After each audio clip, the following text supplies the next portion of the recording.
அந்த விஷயத்தில் எம்ஜிஆரும் சிவாஜியும் வேற வேற என சீக்ரெட்டை சொல்லும் நடிகர் நாகேஷ் என்ற ஒரு சுவாரஸ்யமான தகவலை பற்றி தான் இந்த பதிவில் நாம் பார்க்க போகிறோம். அதை பார்க்குறதுக்கு முன்னாடி ஹாய் ஃப்ரெண்ட்ஸ், MC இளங்கோ. வணக்கம், welcome back to my channel. நீங்கள் இன்னும் நம்முடைய சேனலுக்கு சப்ஸ்கிரைப் பண்ணலைன்னா உடனே ஒரு லைக் போட்டு சப்ஸ்கிரைப் பண்ணி சப்போர்ட் பண்ணுங்க. வாங்க பதிவிற்குள் போகலாம். 1960ஆம் ஆண்டுகளில் காமெடி நடிகராக கலக்கியவர் நகைச்சுவை நடிகர் நாகேஷ். அப்போது சந்திரபாபு, தங்கவேலு என பலரும் இருந்தாலும் நடிகர் நாகேஷ் அதிக படங்களில் நடித்த ஒரு நடிகராகவே இருந்தார். ஒல்லியான தேகம், அம்மை நோயால் மாறிய முகம் என்று இருந்தாலும் தனது உடல் மொழியால் காமெடியில் ரசிகர்களை ரசிக்க வைத்தார். நாகேஷை போல டைமிங் காமெடி செய்யும் ஒரு நடிகரை பார்க்கவே முடியாது. இவர் நடிப்பில் வெளியான பல திரைப்படங்கள் மிகப்பெரிய வெற்றியை பெற்றிருக்கிறது. எல்லா நடிகர்களுடனும் நாகேஷ் நடித்திருந்தாலும் எம்ஜிஆர், சிவாஜி, ஜெய்சங்கர் ஆகியோரின் படங்களில் அதிகம் நடித்த நடிகர் நாகேஷ். ஒரு நாளில் ஒரு படத்திற்கு 2 மணி நேரம் கால்ஷீட் என 5 திரைப்படங்களில் எல்லாம் நடிப்பாராம் நாகேஷ். இதனால் நாகேஷுக்காக எம்ஜிஆர், சிவாஜி போன்ற பெரிய பெரிய நடிகர்களே ஷூட்டிங் ஸ்பாட்டில் காத்திருப்பார்களாம். எம்ஜிஆர் கூட நாகேஷ் வந்து நடித்து கொடுப்பதற்காக பல நாட்கள் எல்லாம் காத்திருந்த கதையெல்லாம் நடந்திருக்கிறது.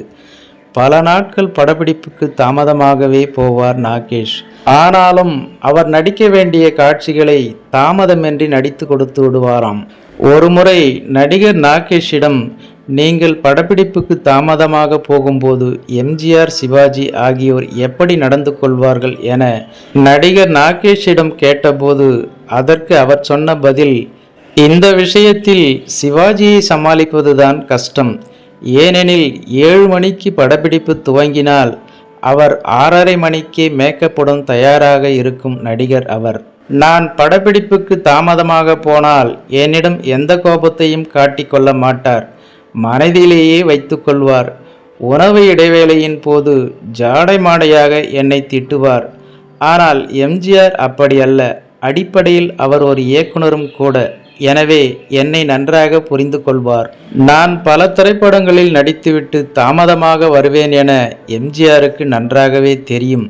அதனால் நான் வரும் வரை நான் இல்லாத காட்சிகளை எடுக்க சென்று விடுவார்.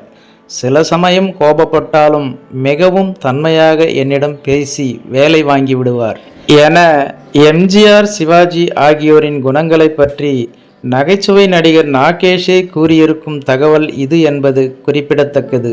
ஓகே ஃப்ரெண்ட்ஸ், எம்ஜிஆர், சிவாஜி ஆகியோரை பற்றி நகைச்சுவை நடிகர் நாகேஷ் கூறியிருக்கும் இந்த ஒரு சுவாரஸ்யமான தகவலை பற்றி நீங்கள் என்ன நினைக்கிறீர்கள் என்ற உங்களோட கருத்துக்களை மறக்காம கமெண்ட்ல பதிவிடுங்க. மேலும் இது போன்ற வேறொரு சுவாரஸ்யமான தகவலுடன் சந்திக்கலாம். அதுவரை உங்களிடமிருந்து விடைபெறுவது MC இளங்கோ. தேங்க்ஸ் ஃபார் வாட்சிங். See you later. Bye bye.